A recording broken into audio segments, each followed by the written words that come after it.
Hi, my name is Mark, and once again, sorry for the short videos. I've been quite busy with lessons and with a bunch of stuff you guys will probably want to see and or hear very briefly, hopefully. So yeah, it's all for a better cause. By the way, sorry if my voice sounds a little bit weird. And interestingly enough, this time I wouldn't really say I have a lesson video. I have more kind of a challenge/tip video. I guess we mostly want to play the correct stuff, right? We want to be able to play over chord changes, and we learn, okay, if I'm playing over a dominant 7th chord, maybe I should play dominant 7th arpeggio, or perhaps some kind of a Mixolydian scale, or bebop scale, right? And don't take me wrong, not only is that really important for you to learn which notes work and which notes don't, and why they work or they don't work, or maybe in which context they work, because once you get deeper into this stuff, any note works. It just depends on the circumstances and on the situation you're trying to apply that note. But then I remembered about guys like Nuno Bettencourt, fellow Portuguese guitar player, and guys like Dimebag Darrell, and many others that really played the correct notes, but sometimes they had some odd licks. You know, licks kind of like this,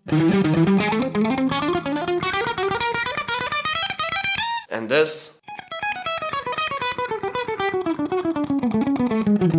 which are what we call in guitar symmetrical licks, even though they're not really exactly symmetrical. That's a whole nother deal when it comes to guitar playing. But be aware, musically, it's not necessarily a symmetrical lick, even though that by itself is debatable. But I'm getting on a tangent here. What I mean here is, let's take the first example, for instance, the Cowboys from Hell lick. That lick kind of sounds odd and outside, and it's not like it's in some particular key or something. And even if you think of that lick as some kind of a diminished lick, which would kind of work, there's not really an easy way to explain it theoretically. But the lick still works in the context of a song, doesn't it? So what's the deal? That's what we're going to talk about today. But before we get into it, I just want to say, please subscribe to my channel. YouTube's been acting a little bit weird lately. You're probably aware that even if you subscribe to a channel, that channel's videos may really not show up in our subscription box. And even if you ring the little notification bell thingy below, you still really may not be notified of that channel's content. So if you really want to stay tuned to my channel and the channel of your favorite creators, you really gotta turn on all the notifications. Not just occasional notifications which are set as the default, really gotta turn on all the notifications. It may work, it may not, so perhaps follow me on social media too. I always post there about my videos. Links for those will be below. Oh, and while you're down there, please consider leaving a like, and perhaps checking out some of my other videos after this one. Perhaps you'd like to check out, if you're not doing this when you're playing guitar,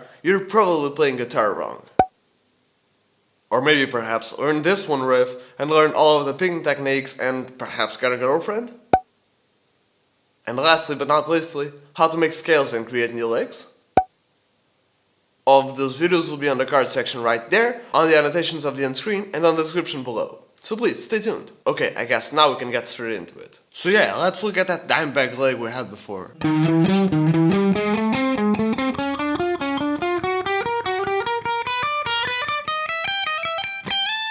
I think Dimebag would probably have done it legato style.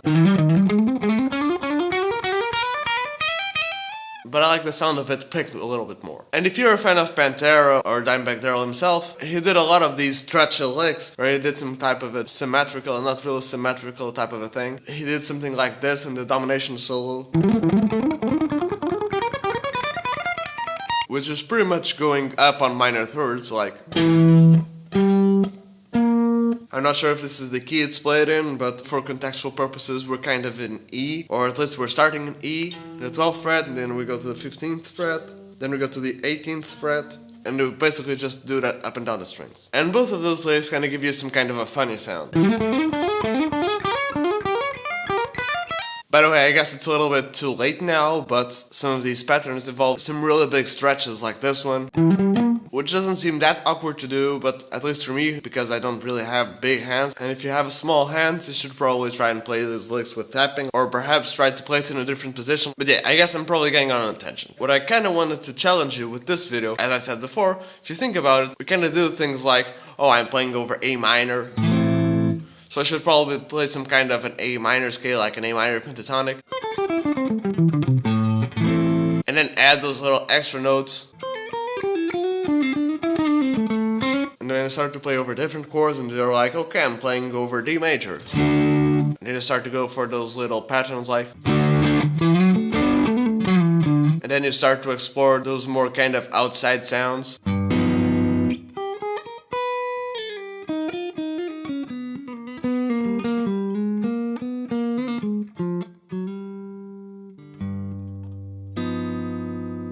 where you start to go for that melodic minor and altered scales, and the real symmetrical scales like the whole tone half tone scale or the half tone whole tone scale.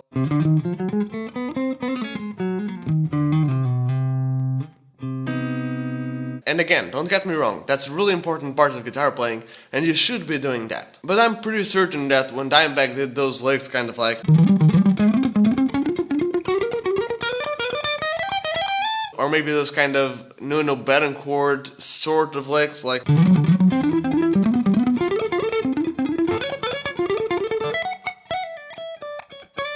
I don't know, something like it, right? They probably weren't thinking about something that's theoretically correct or that's in key or something, because let's be honest, you probably won't find a key that has this sort of a sound. I think I'm going to probably butcher the guy's name, but unless you're playing some kind of a Ron Jaserback stuff, it probably won't be very useful. And so you're probably thinking, well, if it's not useful, then why are you talking about it? Because what I want to challenge you to is, let's say that you're playing over C sharp minor.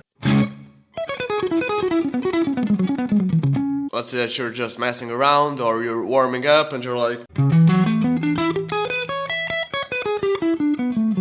I challenge you to make this lick work in the context of C sharp minor. For instance, you could be playing,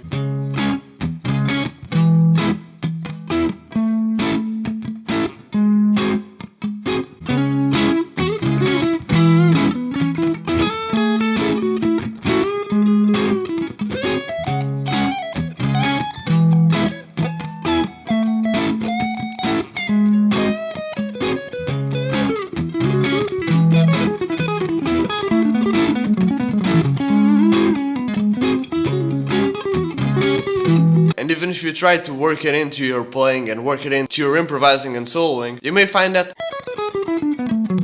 it doesn't necessarily sound as good when you could be playing, you know, just up and down your minor pentatonic. But those little notes, those little extra notes, that little tension that you add here and there is what will make you stand out. I mean, of course, Dimebag's playing isn't all about those symmetrical diminished thingies, but I think we can agree, those kinds of licks are Dimebag's standard. And of course, it's not like he's the only one that is. Sean Lane used to do it a lot, and Jason Becker also used to do it a lot, and probably Michelangelo Berio too. But you get the point, right? It's kind of like playing these kinds of patterns. And now think of Zakk Wylde. Of course, Zakk Wylde's not the only one that plays these kind of box thingies, but he's pretty well renowned for it. And of course, this example will probably not be as hard as to play some sort of an augmented kind of a thing like. And of course, this kind of augmented thing will probably not be as easy to play over, I don't know, some sort of a 12-bar blues, even though you can. But hey, that's why I made this video. As I said in some of my other videos, sometimes we get kind of full of ideas and full of exercises to play, and we start to not have that much fun with the instrument. So I hope this video will get you to play more of these sorts of things. Once again, knowing what you're supposed to play helps a lot. But if you just play the correct notes and what people expect you to play, we'll all just start sounding the same, right? So yeah, try and do this on your own with these licks or maybe your own licks, and if you want to, record a video of yourself playing one of these sort of weird licks over some kind of a chord progression, or over a backing track, or explaining something, or maybe even explaining how you would approach it, and upload it to YouTube or Instagram, and then tag me on it. Not only will I see it, but I'll share it and repost it. Thank you so very much for watching. I hope this video was helpful to you in any way possible, and if it was, please, leave me a comment below. Whether there's something I missed, something I should have said, if you don't agree, or if you have anything to add to this discussion, or you have some suggestions for videos or what kind of content I should make, please leave a comment below. And as always, I'm giving away free one-on-one Skype lessons, and anyone can enter, but they are limited though, so you gotta be fast. And all you have to do to win one free Skype lesson and discounts on future lessons is to subscribe to my channel, turn on all the notifications, follow me on Instagram, and then DM me on Instagram or in one of my other social medias like Facebook and Twitter if you want to follow those two, with screenshots proving that you did everything mentioned before. And yeah, I guess that's it. Again, thank you so very much for watching. Don't forget to leave a like, subscribe, comment, turn on all the notifications, follow me on social media, perhaps check some of my other videos out, and cheers!